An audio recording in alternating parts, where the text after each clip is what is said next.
Hello and welcome to IBTimes TV. I'm Leanna Brinder, Business Editor for the International Business Times.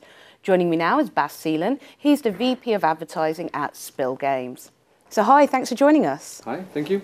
We're in a very exciting area and we're talking about online casual gaming and obviously its growth. Can you tell me about how the appetite has grown for this sector over the last few years? So in the last few years, of course, you see a lot of people playing games on their touch devices. It's one of the biggest growth drivers that we saw in the last years. But also we still see a lot of people playing games on their desktop. It's still a growing business because one of the three things that people do online, read about entertainment and news, doing social media, the third one is still playing games. And are there any certain, I suppose, demographics or a certain audience that are really providing a boost in terms of these type of games? Yeah, I think that at the beginning of casual gaming on desktop, you would see that a lot of women were playing games. Now we see that almost every demographic is there. At Spilgames, we created therefore three different brands. Girls Go Games, obviously for girls. We created a brand called Zibbo, which we launched 2 months ago, purely focused on women in an older age group. And then we have men and boys on A10, which is also an international brand. And well, we see that in all three demographics that people consuming games is still rising, the number of people. Maybe you can tell me a bit more about Spilgames and how you help clients in terms of building, these type of games brands, what they're asking for. Yeah, so to be specific on what we do as Spilgames, we offer, let's say, snacks as a game. So it's not something that you engage with for 4 hours and then you put it away and then you go back and you play another 4 hours. It's mostly snacks. Although people are spending a lot of time consuming these games, you can see that they are averaging about 50 minutes per game, which is coincidentally the same time that people watch television for. So those kind of numbers really show how people are interacting. And then what we do for brands is mostly looking at providing them with the best target group that we can offer.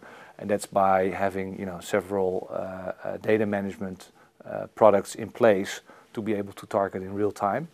But we're not really looking at very specific games for a specific brand. If we do, then it's really becoming a project where we, together with the brand, Disney, Pepsi, or whatever big brand you can name, then we build something for them. But that's mostly also on the back of the engine of games that we are already running. Okay, and in terms of the in-game advertising, yeah. How important do you see as in-game advertising versus being able to buy products within the game? End-user monetization, as we call it, is still a thing that we do at Spilgames and we still focus on. But the bigger focus that we have is in monetizing by advertising the games that we offer to the public. And in-game advertising has a very big opportunity to become a substitute or an addition for television advertising, and therefore gaining also more budget online. I think that end-user monetization is still important and you still need to offer it, and it's also part of the gameplay. But looking at return per user, revenue per user, it's far more interesting to look at in-game advertising. Sure, and I suppose rounding off, how do you see companies allocating their budgets now to this type of in-game advertising versus a few years ago when it was just print and online, I suppose? Exactly. Well, what we see now is that a lot of agencies are actually telling their television planners to also buy GRPs online, which means that if they can find that audience and if they can find the right environment, they will actually do it because there's nothing holding them back to place that budget in those games, which is of course a very good thing for us because we actually have the curated environment where we have quality games and we can offer the targeted audience in a very happy lean in and forward way to that advertiser. Great. Well, thank you very much for joining us today. No problem. And that was Bas Seelen. He's the VP of Advertising at Spilgames.